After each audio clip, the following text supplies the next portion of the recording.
This podcast mini-series is kindly sponsored by Ellucian. Ellucian combines higher education expertise, focused innovation, and deep partnership to help universities navigate digital transformation.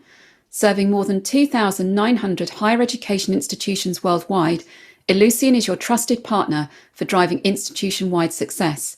Visit Ellucian.com to discover the complete integrated Ellucian software as a service platform and how it seamlessly connects people, processes, and applications across your institution.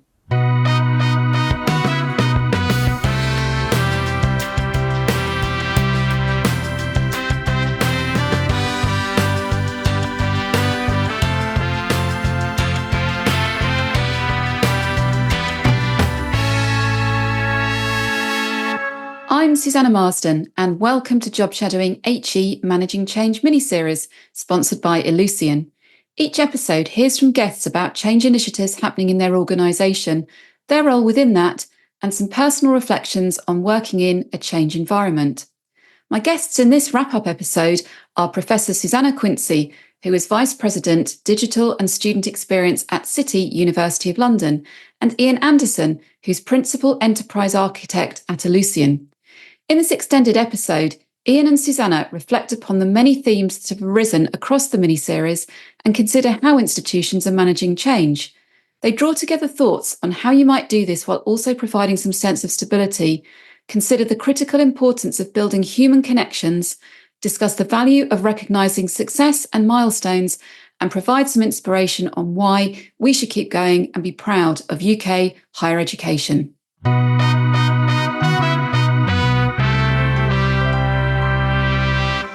Susannah, Ian, welcome to the podcast and thanks for being my guest today as we wrap up the Managing Change mini-series. Let's start with a bit about each of your roles. Susannah, you're Vice President Digital and Student Experience at City, University of London, an institution that's just about to merge with St George's, University of London. You've been in post for just under 3 years. Can you say a bit more about how much of that time has been involved in change? When has it not been changed? So when I came into the post, we had a new president, we had a new senior leadership team. We were returning to campus in a much larger way post-COVID. And I think it was my second day in the role that I needed to go back to all our schools around the university and change the model for teaching that they had in terms of delivery for that September. This was at the beginning of July, from a 2/3 online, 1/3 on campus to a 2/3 on campus, 1/3 online model. So yeah, that was the kind of setting the tenor, I think, for the rest of the 3 years in terms of change. We've also merged with a dance institution, Erdang, in 2022. We've got the merger with St George's. We've had a number of projects and a new strategy to really focus on the student experience, changes to things like the NSS, never mind all the other changes in the sector as well. So, that's the context of City has been one of constant change, I would say, as well as mirrored within the wider sector as well. And Ian, you're Principal Enterprise Architect at Ellucian. Tell us some more about what your role involves in supporting the HE sector with change. And also, what are your thoughts on the rate of evolution you've seen in the sector in the last 3 years? Well, I think that's a really interesting question, Susannah, and I think that the whole topic of this mini-series has been really exciting to explore. So thanks for doing that firstly, and it's great to be here. I've been in higher education for 36 years now, and when I look back at the pace of change that we're going through at the moment, I think for the first 20 years, we actually didn't do anything in terms of change.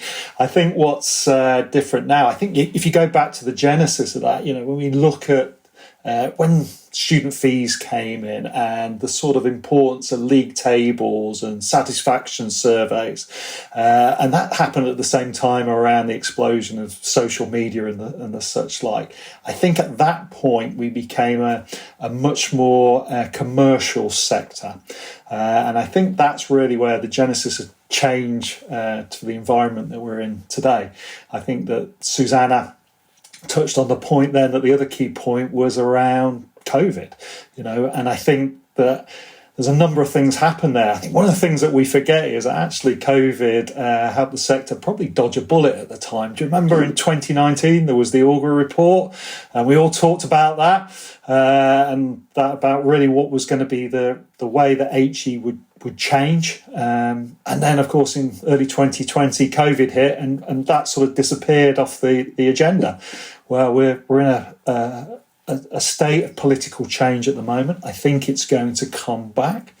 But the other thing then when we look at COVID is that obviously we had to change as organisations, as Susannah said. And I think one of the things that happened was actually the teaching and learning element wasn't too bad. And I speak relatively here as people claw to try and get at me through their laptops. But we had virtual learning environments, and so that was okay. It was the administrative functions that actually we realised had been set up in such a way really for those what we might call a standard student. It was the sort of stuff that people like part-time students have been complaining about for years. Well, how do I get access to finance and well-being support when I'm here at 9 o'clock in the evening, that type of thing.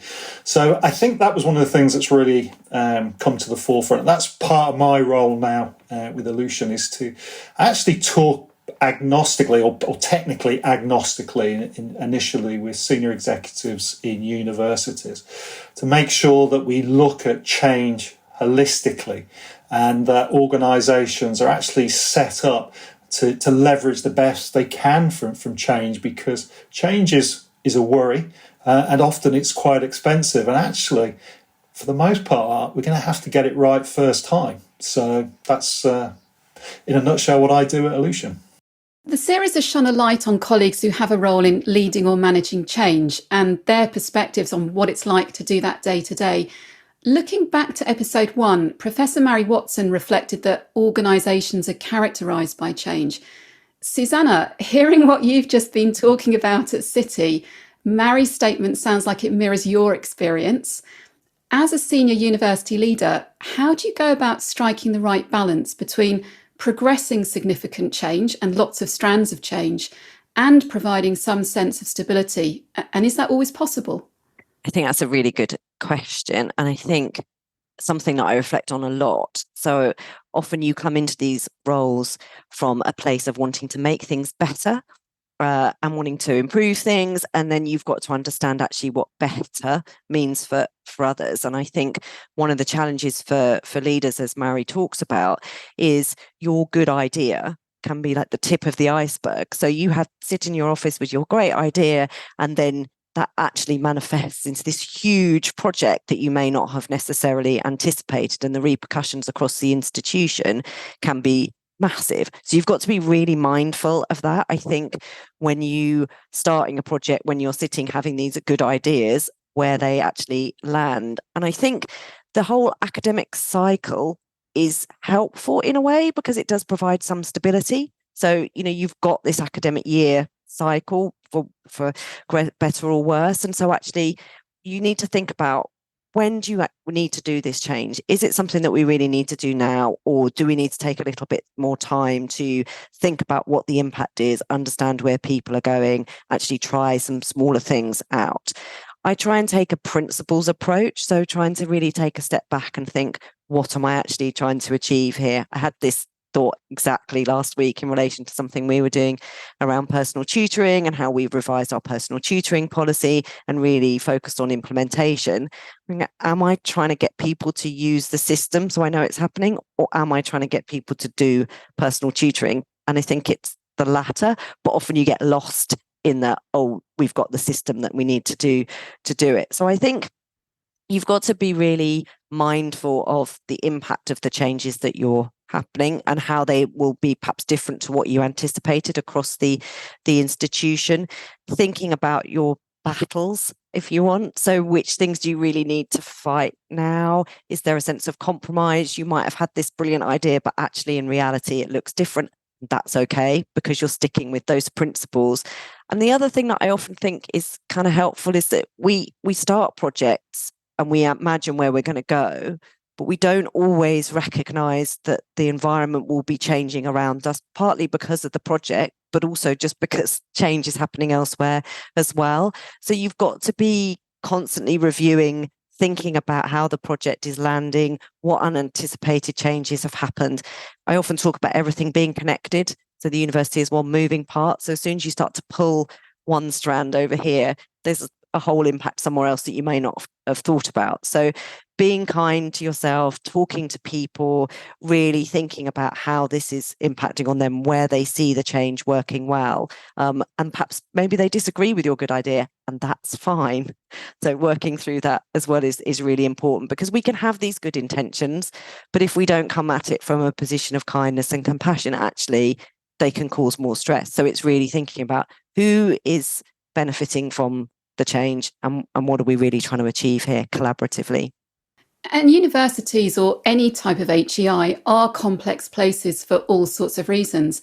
And across the series, we've heard from guests who've worked in other sectors, and they've been talking about the similarities and differences of managing change in those settings compared with universities. Ian, you worked in the HE sector until 2018 before you moved to Ellucian. What observations do you have about the way in which institutions are now approaching change in comparison with several years ago?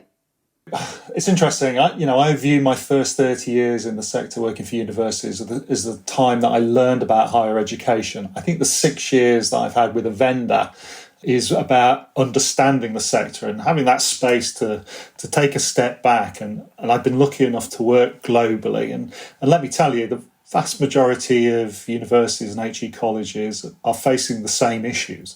I'm going to say, part of my role at Ellucian is to challenge HE organisations and senior teams. And one of the things I say is very historical in terms of that.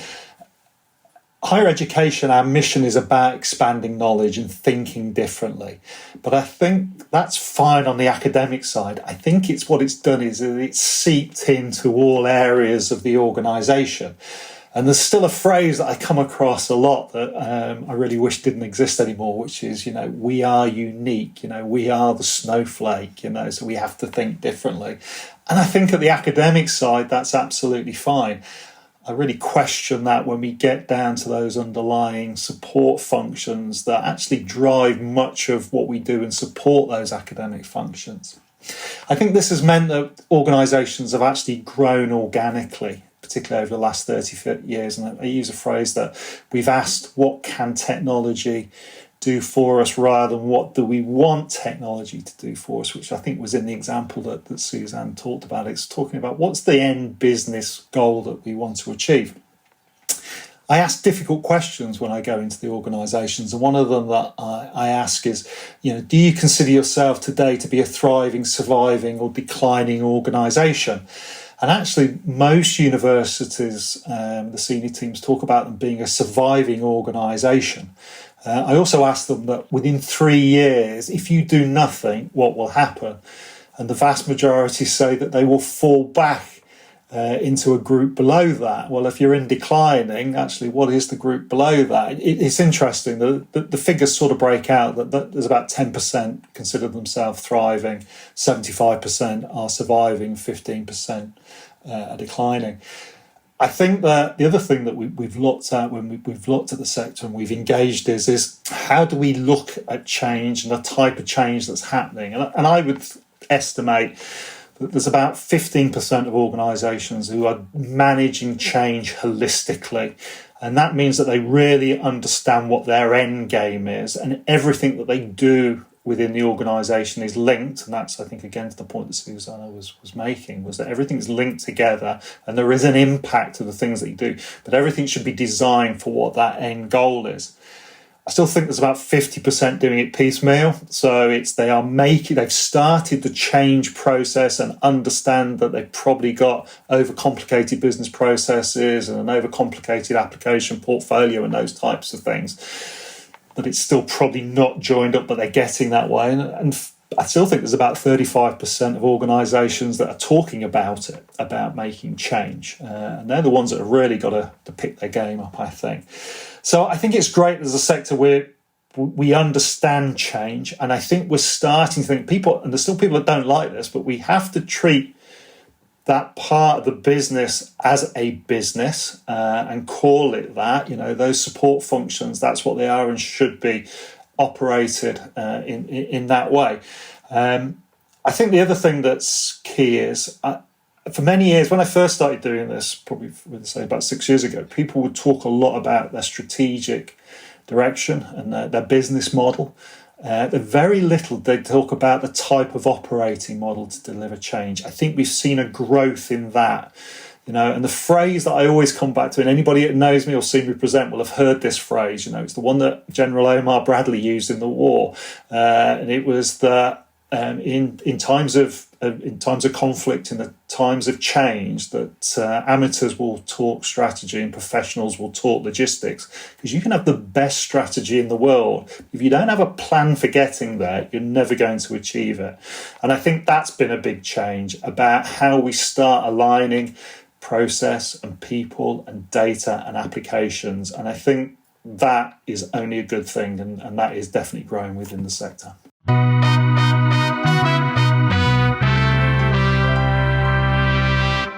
Many of the projects talked about in the mini-series have focused on changing processes, systems, technology or structures, the type you were just talking about there, Ian, and that Susannah mentioned around that personal tutoring dynamic. Is it the system, or are you wanting people to do the personal tutoring? But the overriding focus across the series has been within those projects that change is actually about people. And we've heard different approaches of leading and managing change. We've heard about supporting and engaging people through change, or listening to what change can feel like. And I was particularly struck by Ben Rogers in episode 2, talking about how he purposely makes time for face-to-face meetings, and Louise Savage reflecting in episode 4 about the importance of the art of conversation, and have we lost that in recent times, and how important is that? Susannah, to what extent do you think human connections and authenticity are important when leading change, and how easy is that to achieve? I think they're absolutely vital.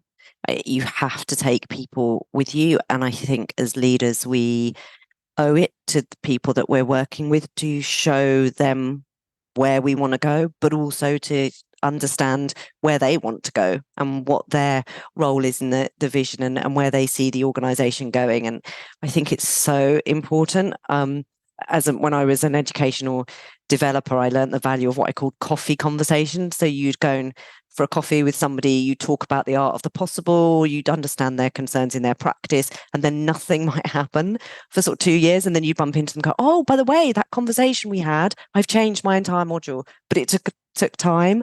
And I think one of the challenges we often have as senior leaders is that tension between the time that it can take to bring people with you and build those human connections, and the whole environmental pressures that we're working under to make change happen. But it's really easy, I think, as a senior leader to end up in your kind of senior leader bubble. So you move around the organisation with your other senior leader colleagues who are lovely and also share your kind of concerns and anxieties. But you need to get out there and talk to other people in the organisation that are enacted by change, and finding the time to do it. Our diaries are rammed, but it's something that is so important, and it's very easy to get really drawn into the detail of things, the endless cycle of boards and committees and the papers, preparing for that and thinking about the timescales that you're working on. But I think if you carve out the time to talk to people, then all that work that you're doing in other spaces, in the governance structure and in the strategic projects that you're doing, is actually more valid and meaningful and a lot deeper. So it is something that I try and prioritize. Last week we had our Learning at City conference. I went along to the keynote and some of the networking sessions, and it was just so nice to have that space to talk to people in a different way without some of the pressures, to learn about finding the joy in marking, which is a great from Dan MacArthur at Lancaster, which is just brilliant. But it's been such a mindful kind of reflective session, and it's so important, I think, as leaders to have that. That's what you gain from carving the time out, I think, to have those conversations with others. But I also think if you go and talk to people, you're able to show more of your authenticity as a leader, I think. So you can often then use that to accept when you're wrong. Like, you may have been sitting in your office with your great idea and then you realize that is not going to work for some very valid reasons. So then it's working out what can work. But also showing your vulnerability, I think it's often easier again to build those connections with people because you don't have all the answers. I think for me as a leader, that's really, really important to say, I don't know. And I don't have all the answers, but I want to hear what your answer might be and how can we work together to resolve this problem? Because ultimately, we're all here for the same end. We're all here to make the student experience better, to improve the situation for our staff. We're working collaboratively to make sure the institution is really effective and performing really well. And so by having those kind of dialogues and sharing conversations, we can reach that kind of shared vision and solution, and that makes the projects much more sustainable. It keeps people going, I think, as well. We've heard across the series about planned change projects, such as those discussed by Helen Langley at City in episode 3, unplanned change projects, such as Greg Sheridan sharing the cyber attack experience in episode 5, and the importance of taking risks and being brave, discussed by Mary Watson in episode 1. Ian, to what extent would you say that technology is providing a greater foundation to enable institutions to become ready and resilient for future change and to take risks? Wow, I'm going to sort of probably end up changing the sort of the direction of that question, I think, Suzanne, because it's at the heart, I think, of where we are as an HE sector. One of the things that I do want to say to start with, I've recently written on LinkedIn that if you're in higher education and you only listen to one podcast this year, bearing in mind we're recording a podcast at the moment, then I would listen to the one by Greg Sheridan and what happened at University of Western Scotland, because they're for the grace of God. And I think it's fantastic that they've been willing to share that set of information with such a wide audience. So one of the things that we found is that the sector often really focuses a lot more on outputs really than outcomes. In our world at Ellucian, that really manifests itself in tender response documents, where we still see people talking about, can you put an X in this field or a Y in that field and turn the screen red on a Thursday? What we really need to be focusing on is what's the outcomes that we're looking to achieve. And what we found is that there's really 6 groups, 6 real outcomes that we want to get, and they are user experience, maximizing resources, how do we become more compliant, how do we build agility into our organization, and how do we base that on great data, data-driven decision making, and how do we reduce risk, which absolutely goes back to the podcast that Greg talks about. I think that what we'll find is, and I touched on this above earlier, was that actually we are very overcomplicated in our business and technical environments.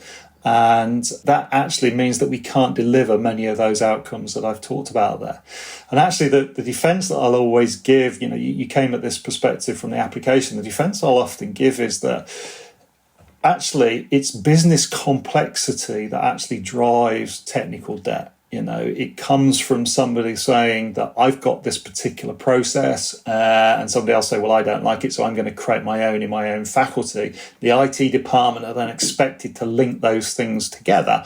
We also still live in this world that I thought we'd get away from, where people go to conferences and sit next to somebody and still buy applications. We have a myriad of applications. We do an application portfolio assessment from curriculum management through to assessments. And believe me, I thought when I saw a university that had 130 applications in that space, it was a lot. We're now into universities that have got 4 figures in that space. Well, you think of it, are you maximizing resources? How good is your data when it's across all those systems? And what's your user experience like? It's got to be poor. So I actually think we talk a lot, don't we? We all go to conferences, and at the moment everybody's talking to us about AI and automation and all those types of things. Well, those things are powered by great data. Great data doesn't exist on its own. It comes from the way that we have processing, because processes create data and they maintain data.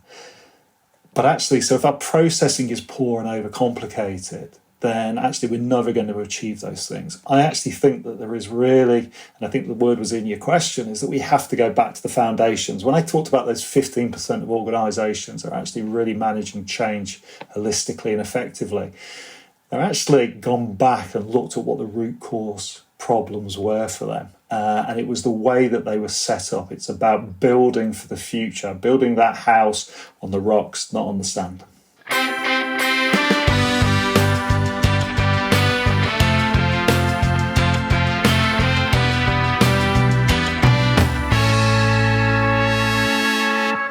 Institutional strategies were mentioned earlier. Every institution has one. It sets out the medium-term ambitions for change and also the way in which they intend to measure success. In his 2007 paper called The University and Its Communities, the late Professor Sir David Watson, a renowned figure in higher education leadership, said, academic communities understood the principles of continuous improvement long before it was adapted by management literature. They also understand its merciless and asymptotic nature. The academic project will never be complete or perfect.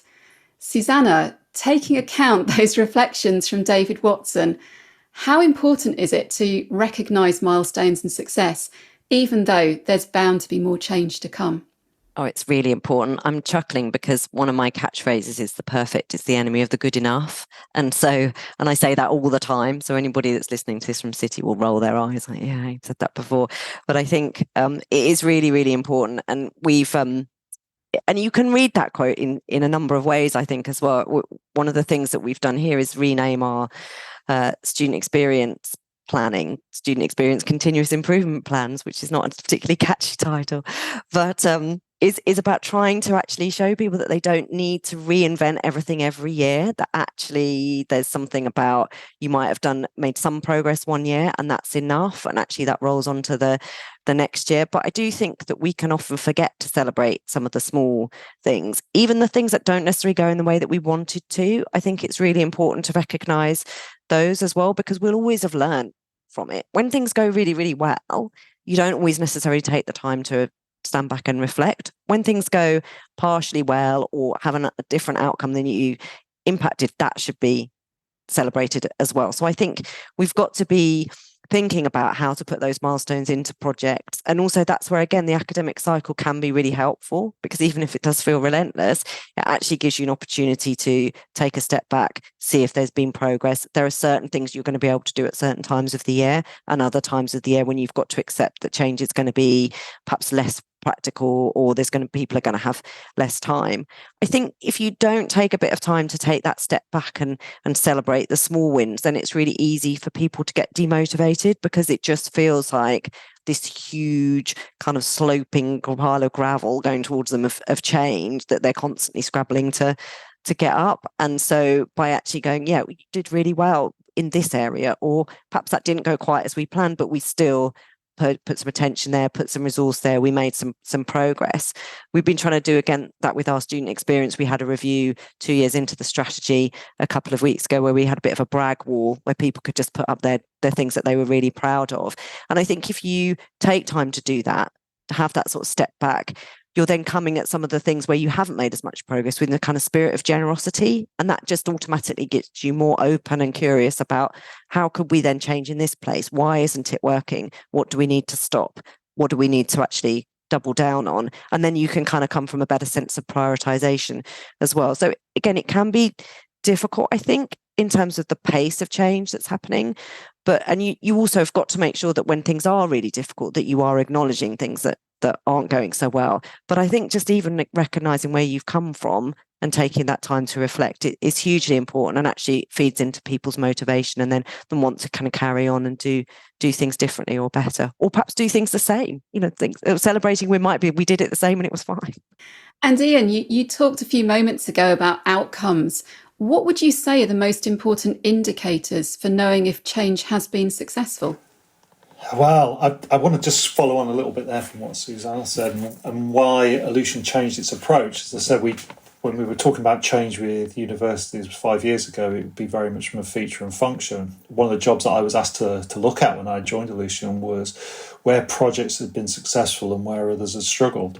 And actually what we found was that it was a lot of those environmental things that were affecting the project. It was that, did we have data governance in place? Did we have process design principles in place? Was the culture set up to allow change to thrive in the organisation? So I think that's hugely important. I think having that environment to allow that type of growth and change mindset is cannot be overstated in any way. And I think Quinsee from Portair talked a lot about that in her podcast, and I would encourage people to listen to that as well. I think that, I did talk about outcomes and outputs, and here's the issue is that outputs are actually quite easy to measure. If you ask me for a new process, it's quite binary whether I delivered it or not. Here's the process or it isn't the process. If you're going to ask me to judge the outcomes of that process, and did it reduce risk or user experience, it's much more difficult, isn't it, to be able to do that. But those things that we want to achieve and those great things do tend to be more difficult. But they're hugely important, and that's still the way that we've got to go. I think to the point, it's about the organisation, though. If you set up the organisation in a way to accept change, and that change is stickable, is that a proper word, within the organisation, and that the mindset of the organisation has changed. Universities to thrive will need to be much more agile. That's just the way it is. If you're in a competitive marketplace, then you have to react to what the market demands are and what your customer needs are. And that's what universities and higher education colleges need to do to be able to set themselves up. So is that the type of organisation that you've become? In my world as an architect, we talk a lot about the as is and the to be.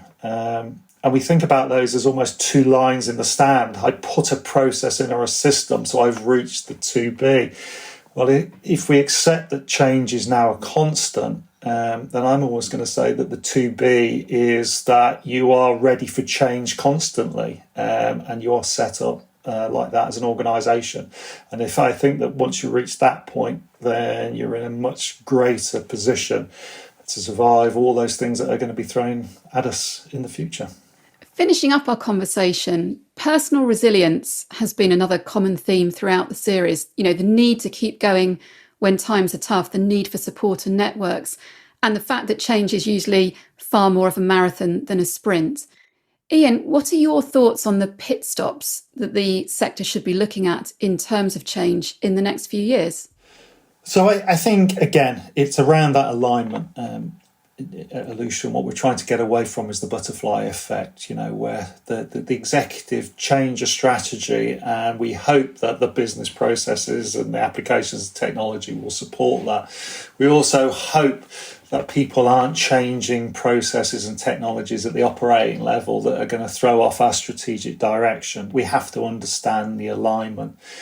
And I think that becomes really key around change, because we spend a lot of money on it. And I think if we talk about the foundational stuff that I talked about, it will be expensive and it will consume resource. So we need to make sure that it's as right first time as possible. I think that the second part is that we will be driven by data. And I think that we absolutely need to understand that how we will protect that data. And I honestly believe, we talk about big data and all those things, and universities collect massive amount of data. But actually, if you look at the sets of data that actually drive your organisation, it's actually those ones that are really important. It's actually quite small. I always say that if you can manage the relationship between your student and your course and the relationship between those, well, you create a course, the product, you recruit students, your customers to that, you admit and enroll based on that, the teaching and learning they get based on that, the way they're assessed is based on that. And even the alumni now, which used to be about give us your money, is no longer like that. It's much more about, hey, you did mechanical engineering, could you come in and do some TED Talks for me, or could you take students on placement? So actually, there's some real key data there that's going to power the organisation going forward. How are we going to protect that? And I also think that the thing that's missing is that we need to be much more structured in the way that we do change And we talk about this in like building a house, that, I can't rock up on a piece of land in the UK with bricks and mortar and construct a house. There are planning regulations, and IT and business process should be the same. We should have design principles for those, and we should have principles around change as well. If you want to make a change in the organisation, that's great, but prove to me how it's going to drive revenue or reduce risk or improve user experience. And also talk to me about what the impact of that change is on the value stream, because you will be both a consumer of processes and data, and actually you will be a supplier to people downstream as well. So how do we understand that alignment? It sounds complex, but it will be the thing that will allow us to change effectively as a sector. And Susannah, I mean, clearly there is a huge amount going on at City and across the sector. What reflections do you have about why we should keep going?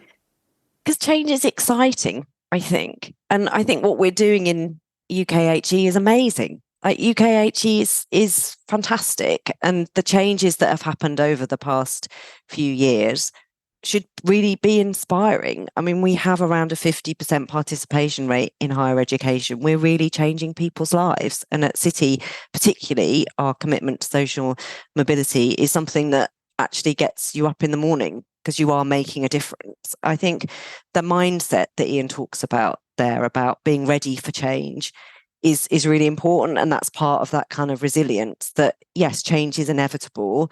It's how you approach it. It sometimes can feel overwhelming, and recognizing that is also part of being resilient, I think. But there's so much opportunity, like the changes that are happening around digital education. We've talked about AI a little bit, actually provide huge potential for universities to really understand their value and core mission, and where we can automate things, where we can do things more effectively, and where we really need to spend the time in building those connections with students. So I'm not saying it's not hard at the moment. Yeah, it's hard. There's a lot going on.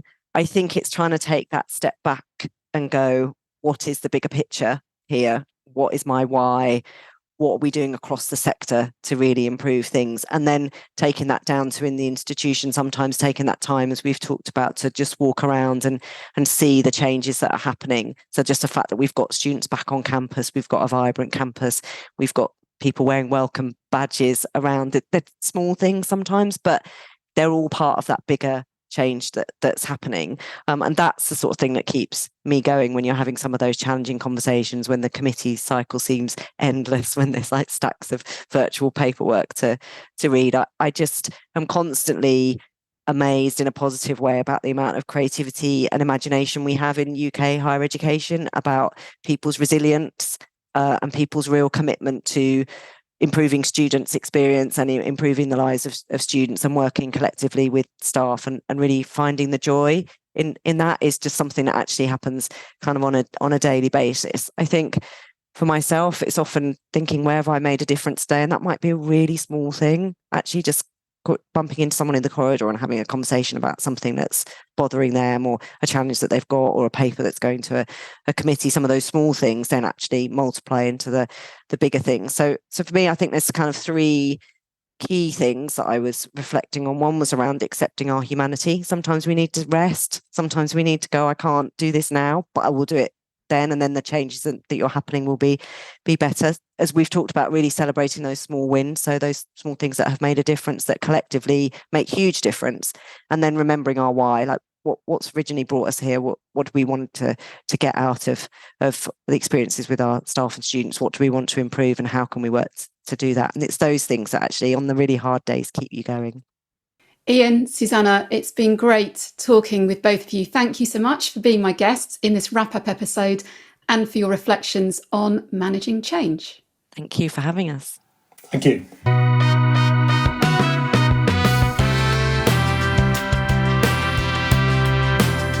Thank you for listening to Job Shadowing HE. The podcast was written and presented by Susannah Marsden, audio production and music by me, Rodri Marsden.